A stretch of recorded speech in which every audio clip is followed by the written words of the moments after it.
Okay, it's another day of chaos in the Middle East with the Russia-Ukraine war, and of course, China always watching the United States to see what's going on. To make sense of the chaos, I have with me today General Robert Spalding to help give insight on what's going on. General Spalding, thank you so much for coming on today. Yeah, it's great to be here. So I've been reading that there are dozens of countries having back channel communications about Israel, Hamas, Palestine. What kind of communications do you think they're having? How are back channels typically set up and used? And do you think those communications will help us avoid an escalation with this Israel-Hamas situation?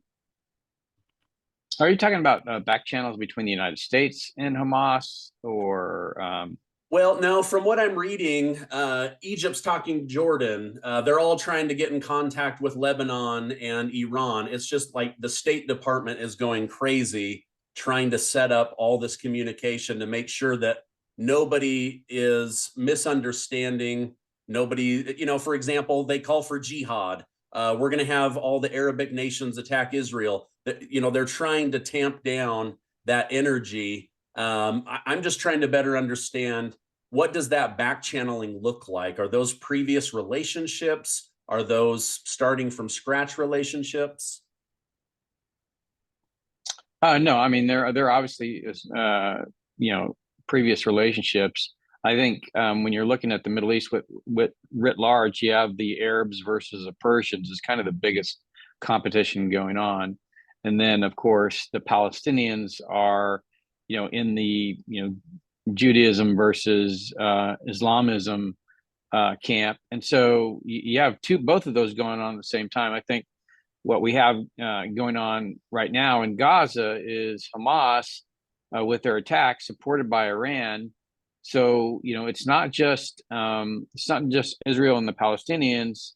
It is also between Iran and the Gulf Arab states. So I think one of the things that was done during the Trump administration to begin to get at some more stability in the Middle East was the Abraham Accords, which the biggest country that I think it left out was Saudi Arabia. So, and then you have to bring in China, who's been trying to broker some kind of arrangement between Saudi Arabia and Iran. Of course, China really needs oil from both Iran and Saudi Arabia, so they're trying to play both sides. I think, what we have here, it's kind of a self-inflicted wound, in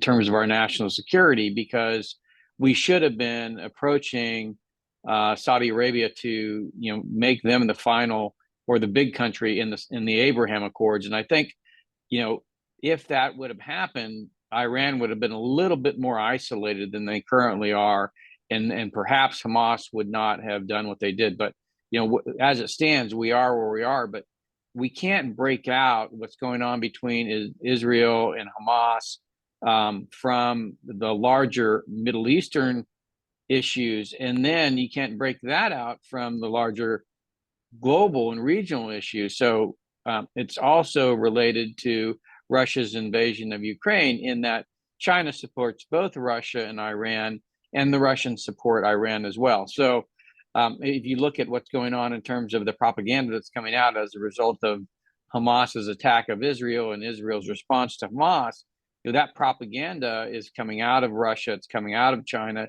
It's related to the overall desire to see the West, reduce in stature, reduce in capability, reduce in allies.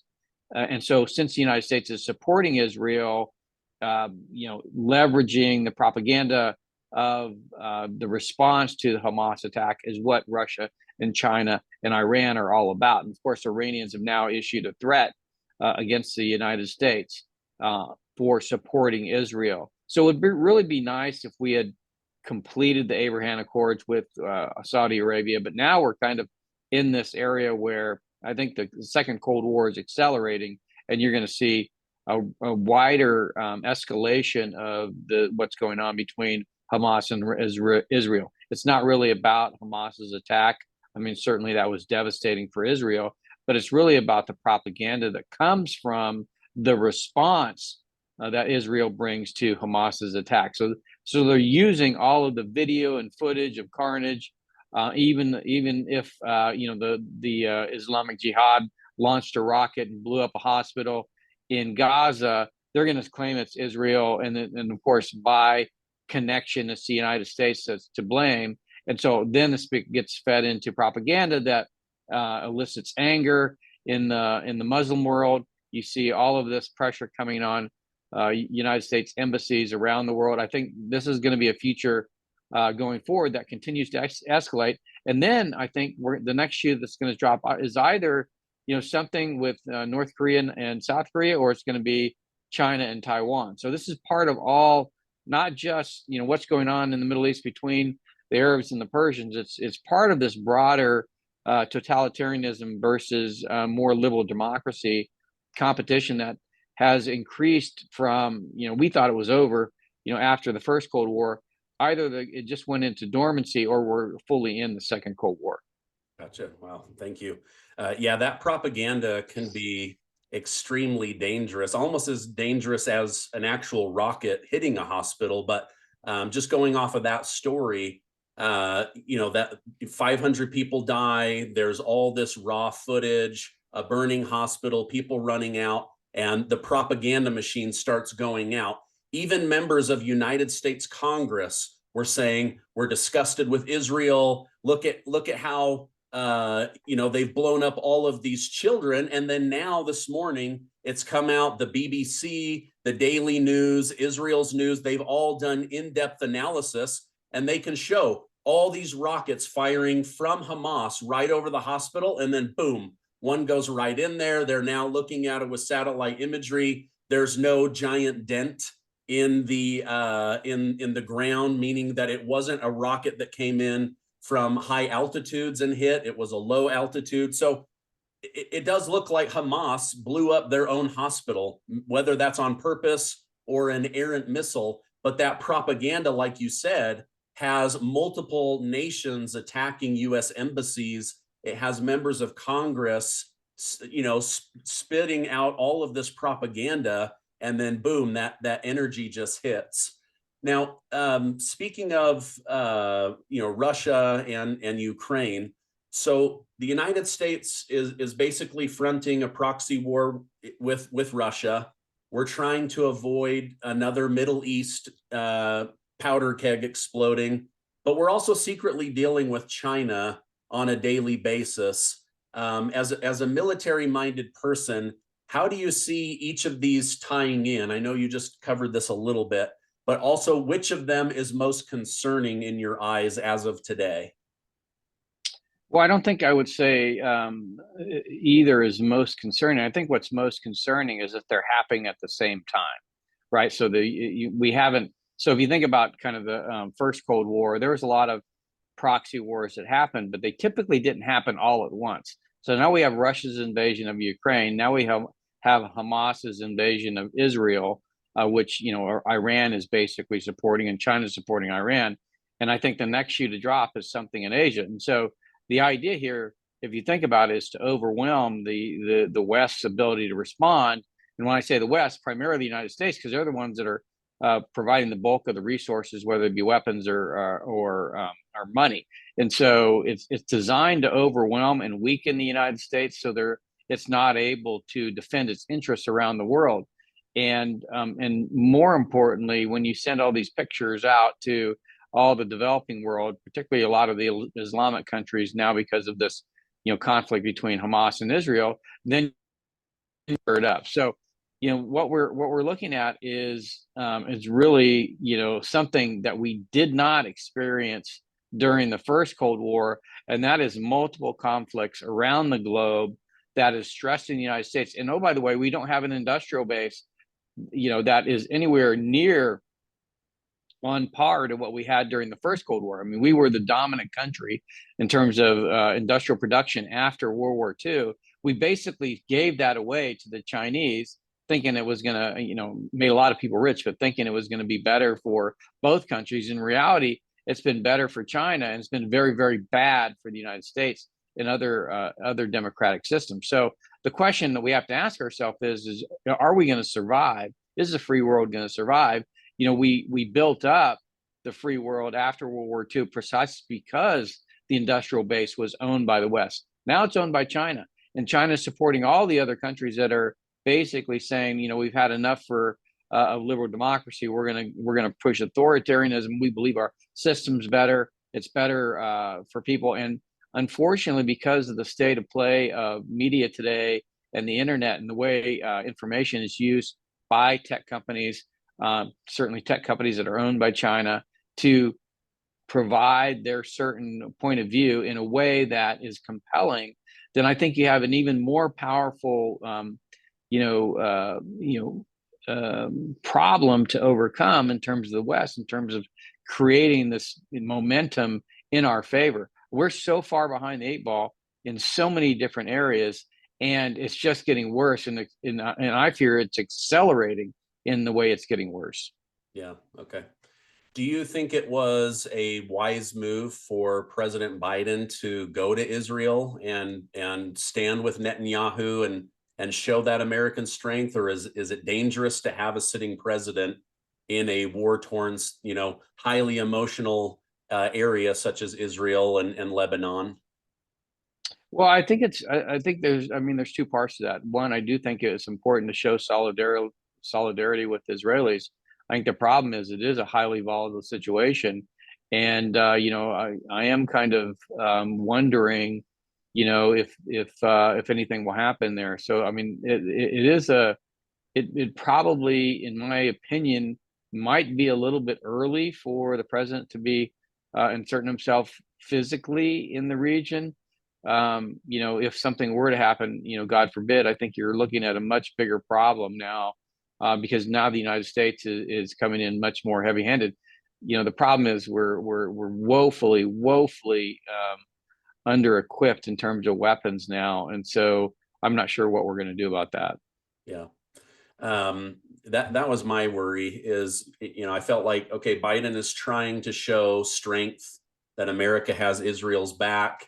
Don't make a move, Iran, don't make a move, Lebanon. Go to the Abraham Accord countries and let them know, we have your back as well. But if something were to happen to a sitting president, the whole world would go berserk, and that was my concern. And maybe he feels comfortable having two aircraft carriers in the region. Speaking of those, what is the military strategy in your mind behind having two U.S. aircraft carriers in Eastern Mediterranean? Is that mostly to let Iran know not to make a move, or is that mostly to hold Hezbollah in Lebanon accountable, that, hey, we've got firepower in the region if you decide to make a move on northern Israel? I think all the above. It's definitely for messaging, both the Iranians and Hezbollah. That being said, I think what conceivably we could get out of having two aircraft carriers in the region, I'm not sure. I still think that in order to prevent attacks into Israel, Israel is going to have to go on the offensive on the ground in Lebanon or in Gaza in order to clean up. And that is, of course, riddled with tunnels, and it's going to be a very, very difficult fight. And so not much aircraft carriers can do about that. I mean, the Israelis have a sufficient air force to go after those targets. I think it's more for a show force for Hamas, Hezbollah, and Iran. Okay, thank you for that. Just this week, Vladimir Putin of Russia said he has no plans to use nuclear weapons. That is the media spinning, fear to make him look like a bad guy. He also said he has no intentions of entering into war with the United States.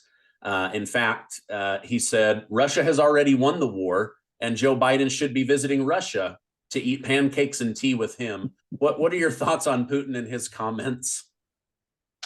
Well, so a couple things. One, when you begin to start invoking nuclear weapons, then you create, and in particular, when you're Russia or China, you create this problem that the United States, I don't think, is prepared, at least at this point, psychologically or strategically to deal with. Every time Putin mentions nuclear weapons, doesn't matter say if he says he's going to use them or he's not going to use them. What he's doing is he's calling attention to them, and in calling attention to them, and given the fact that we don't seem to be paying attention to what he says necessarily, I think we are creating the risk for an actual use of a nuclear weapon. I think the time to prevent the use of a nuclear weapon is not after it's been launched. It's really before it's been launched, or even the decision has been made to use a nuclear weapon. And that's what we did during the Cold War. We basically used our arsenal to threaten the very survival of the Soviet regime. And I think in this case, when Putin mentions nuclear weapons, I think it's incumbent upon us, if we don't want nuclear weapons to be used in Ukraine, that we make it very clear that if they are used, then the survival of the Russian regime is at risk.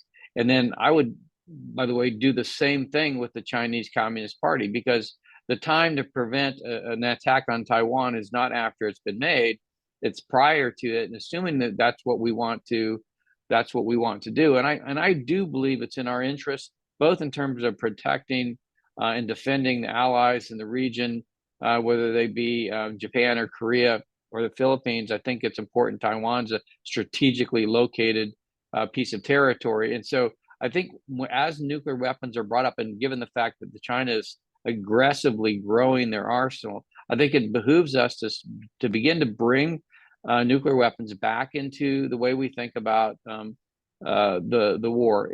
Make sure it is a Cold War, but in making sure it's a Cold War, you have to credibly threaten the regimes that are directly opposed to us, and that's Russia and China. And if you don't create some red lines, create some direct threat to them, then the likelihood that we're going to find ourselves in a nuclear war is much greater, because you have essentially been very ambiguous, or you haven't really clearly messaged, that using nuclear weapons is off limits.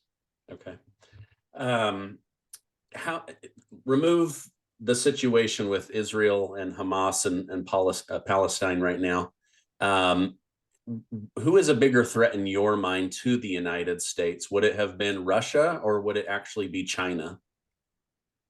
Well, I think it depends on what you're looking at. If you're looking from just a straight military point of view, I think the Russians have more nuclear weapons than China. That being said, China is vastly increasing the size of their nuclear arsenal. But I don't think the fight is going to come off that way unless, either the Chinese Communist Party or Putin sees himself backed into a corner. In other words, we're going to see this slow unwinding and unraveling of the free world using the tools of the 21st century, which is globalization and the internet. So economic and financial relationships, relationships with our university systems, the use of social media and legacy media, whether it be U.S. and ally owned platforms or Chinese platforms, they're all geared to a single thing, and that is to emphasize the strength of the authoritarian systems over liberal democracies. They're too chaotic, and they don't really provide for the citizens. And when you basically begin to portray things in that way, and then you use the fact that we've destroyed our industrial base and the resulting loss of jobs in the United States and other free countries, I think you have a pretty compelling argument that people start to take notice of. And then you throw in the fact that young people get 30% of their news off TikTok, and you have the perfect recipe for very successful psychological and political warfare. Don't forget that the Chinese Communist Party won its civil war with the nationalists, which nationalist party that was better funded, better resourced, better trained by the West. But the Chinese just went in and indoctrinated the population in the countryside. In the internet and globalization now gives them the global reach to take this psychological and political warfare on the road. and begin to reach into the societies of its adversary and begin to change the hearts and minds of the citizens. And then, of course, when we have challenges with our economy, or policy that supports the thriving of American citizen, a lot of that you can lay at the feet of the relationship of our corporate sector to China, and our financial sector to China. Just using the CHIPS Act as one example. The semiconductor industry lobbying Congress, lobbying the executive branch not to have protections against Huawei and China and Chinese in terms of chip production, is just one example of how, as Congress tries to make laws and the executive branch enforce laws that would support our national interests against this type of war that is essentially going on around us as we speak, we have these policies that are watered down so that they look like Swiss cheese by the time they get signed, and the Chinese can go through all the different loopholes that's been made available. Okay. Final question, then I'll get you out of here. I appreciate you coming on. China, Russia, and Iran have strengthened their relationship significantly over the last couple of years. The Ayatollah of Iran has said that he will call for the Arabic world to rise up with global jihad if Israel does a ground attack on Palestine. Do you think this is a bluff, one? And number two, if it's not, do you think China and Russia would actually back Iran in attacking Israel or the United States? Well, it's not a bluff, and it's already begun. We've already seen our embassies come under siege, and when you say is Russia or is China and Russia going to support Iran? Absolutely. I think just the way that we expect to see that support is not going to be like a Pearl Harbor. I think the thing that China learned after the Cold War, and certainly after 9/11, you don't punch the United States in the mouth because it responds. What you do is you smile, you shake its hands, and then you slip a dagger in its back, and you do that over and over and over again. And I think the idea that the United States can die by 1,000 cuts, 1,000 unacknowledged cuts by the likes of China, Russia, and Iran is what we're faced with. And if you think about how we were organized differently in a national security sense during the Cold War. So first of all, Department of Defense, State Department, Treasury, Commerce were all aligned that the Soviet Union was the number one threat, and we weren't going to do anything to assist them.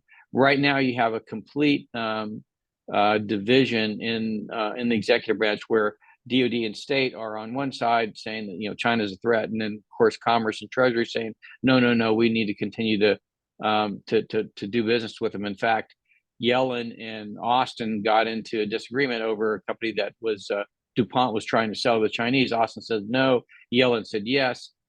We can protect the technology. Of course, they couldn't. The technology got transferred anyway. So it's just indicative of the fact that we're not prepared for this second Cold War. The other issue, and I think it's probably an issue that's being overlooked a lot.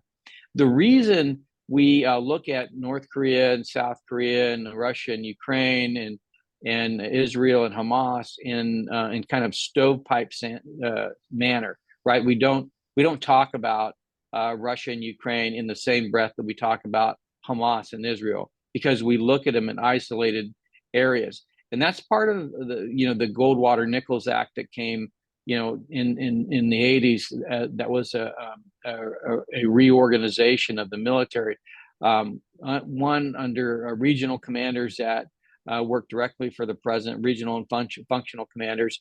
Now what you have is in these regional commanders is every single one of them scrambling, crying, almost like birds in a nest for resources. And so there's no real I think sense that we need to take stock of the entire globe and then put everything in the context. Every single disagreement in the Pentagon is should we give more? Now CENTCOM is going to be squawking louder. And before it was EUCOM that was squawking louder. Maybe next it's going to be Indo-PACOM squawking louder. But then when you try to take a step back and say, what's our strategy for dealing with the Cold War? I think that's where we fall short. So, and it's a combination of these regional combatant commanders, and it's also, a result of the Chinese recognizing that they can't force a direct conflict with the U.S. They have to do it subtly. They have to use economics and finance and trade and academia and the political system and psychological warfare and the media to begin to slowly undermine the West. And quite frankly, I think they're being successful. So, until we figure that out, I have a lot of, I'm not very confident that we can get through this. Yeah. I have the same worry as I watch. It's almost like Iran is, quietly funding terrorism around the globe, but China is quietly, funding all the resources and the materials around the world. It's just a different way. It's like a battle. Well, and they're funding Iran, right? They're funding Iran. They're giving Iran the resources to do what Iran's doing, and they're giving Russia the resources that they need in Ukraine. So, I mean, that's the real problem. It's not just Iran or Russia in isolation.